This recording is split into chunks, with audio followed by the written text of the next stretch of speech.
What's up, guys? Philip Collin, Pack Pythons, here in the snake pit, and today we're going to talk about your snakes.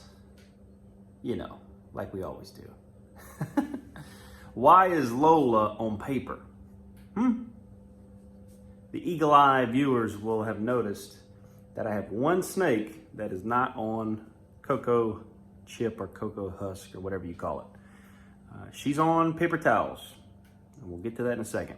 First, I sent out a boatload of stickers yesterday and 4 packages going to some breeders that I truly appreciate, and I really hope they enjoy what I sent them. Can't wait to get a bunch of my sticker swaps in and continue to fill this wall up. I am completely out of stickers, so if you guys want a sticker swap or whatever, you're gonna have to wait. If you want to send me something to put on my incubator, hit me up. I'll send you my address. Gladly will accept freebies.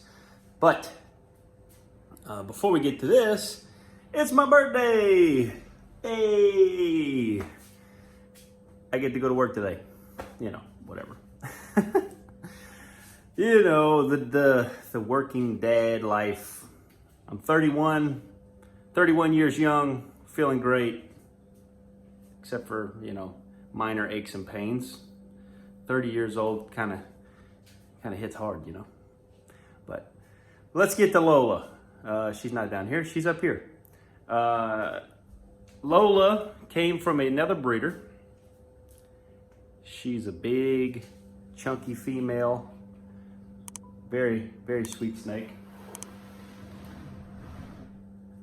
So sweet that I couldn't get her to eat her own food. Couldn't get her to bite anything. She came here with a group of other adult females. She was stir crazy. She wouldn't sit still. She wouldn't settle in. She was constantly making laps in her enclosure. Now, typically that sends a few signs. If you know, male or female, any size snake, doesn't really matter, stirring around is a sign of discontentment. So if your snake is always on the move, there's a good chance that you need to figure something out. My first assumption was that she was hungry. That's kind of an immediate guess for most situations. If your snake's moving around, chances are he's probably hungry. Look at her, she's a wanderer. Excuse me, madam. You see your snake moving around, you try to offer it food, it won't take the food, then it could be something with their environment. So possibly temperature, possibly humidity, possibly lighting. These are all things that you should automatically assume and try to sort out. I did all that. She still wasn't content. And she was so discontent to the point that she was starting to get sores on her stomach, or not sores, like it was basically like a mild scale rot, right? So like the edges of a couple of her scales were starting to discolor and wear away, and constantly moving. So what did I do? I pulled her off of the bedding as soon as I noticed the scale rot on her belly, and put down paper towels, soaked it with F10, not soaked it, but sprayed it down pretty well with F10, which is just like a veterinarian antibacterial or something like that. It's just good cleaning solution, safe for the animals, safe for us.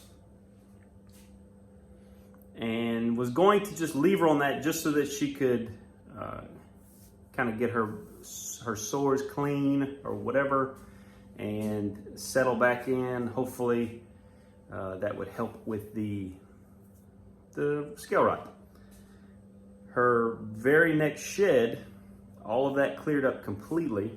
She looked awesome, so that was a huge help. I'm not saying that that's a cure for scale rot. I am not a vet. It worked for me in that one situation. If it hadn't worked immediately, I would have brought her to the vet and had it sorted out to see if there was more going on. But in her situation, it helped significantly.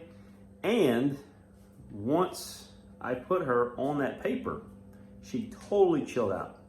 Even before this scale rot had shed out. As soon as I put her on paper, she chilled out. So just by chance, I figured out that for some reason, that bedding that I had her on, the Pro Coco, was just, she didn't like laying on it. It's that simple. They're not incredibly thoughtful creatures. They're not geniuses by any stretch of the imagination, but they have a cognitive mind. They can make decisions. They could decide to be discontent with the situation. And when they are, you gotta be willing to just try a bunch of stuff to sort it out to get them content. And as soon as I figured it out, she totally chilled out. And actually after that started eating well and started breeding. The initial check, I'm not sure if I mentioned this yet, but the initial check, when I'm thinking, okay, food, I'm thinking maybe she wants to breed. She's a female. Females kind of stir around in their cages an awful lot whenever they're interested in a male, or if they could smell the male or whatever. I'm not sure exactly how it works, but hey, whatever. She didn't want to breed. She didn't want to eat. So I knew it was something else, something going on. Sorted it out, got her content. Now she's permanently on paper. I might try her on Coco at some point in the future just to see, because again, their mood can change. One day they could want a small rat, the next day they could want a medium rat, or they could want a mouse. These are, like I said, they're relatively intelligent creatures. They are a bit able to make up their own mind, and you have to be willing to adapt to them to keep them content. Because at the end of the day, we're responsible for their lives, the entire life. Till she dies, she's mine, unless I decide to rehome her at some point, which is unlikely. She's a really cool snake. Just have to do my best to keep her content. More updates. Moving along. Pay attention to your animals. It's that simple. They all need attention, and they're all unique. Don't assume. Be willing to try new things. Hatchlings. Check these puppies out. This wall's looking nice and full, don't you think? We're getting there. This incubator's empty. Hopefully that'll be full soon too. And that'll hopefully eventually fill out the rest of all these empty spaces. Looking cool. Lots of future plans. There's a little bit of a void here, and then where we're moving or building, there's a huge space for us to make room for a lot of cool stuff. Out of these 12 hatchlings, 9 of them have already eaten their first meal. Of those 9, 3 more have had their second meal. So we are getting really close to selling some babies. If you guys are interested in adding a new baby to your collection, I don't have a whole lot of visually, spectacular stuff at this point, like, pastels and pinstripes or any of that stuff. I will, if everything goes to plan, I will have a bunch of that in the near future. But I've got a bunch of possible het pied stuff, some scaleless head stuff, and that possible het pied stuff does change the pattern quite a bit. Makes a really cool looking, unique animal. So if anybody's interested in having a nice pet, or anyone in the breeding projects into pied or scaleless head that's interested in commandeering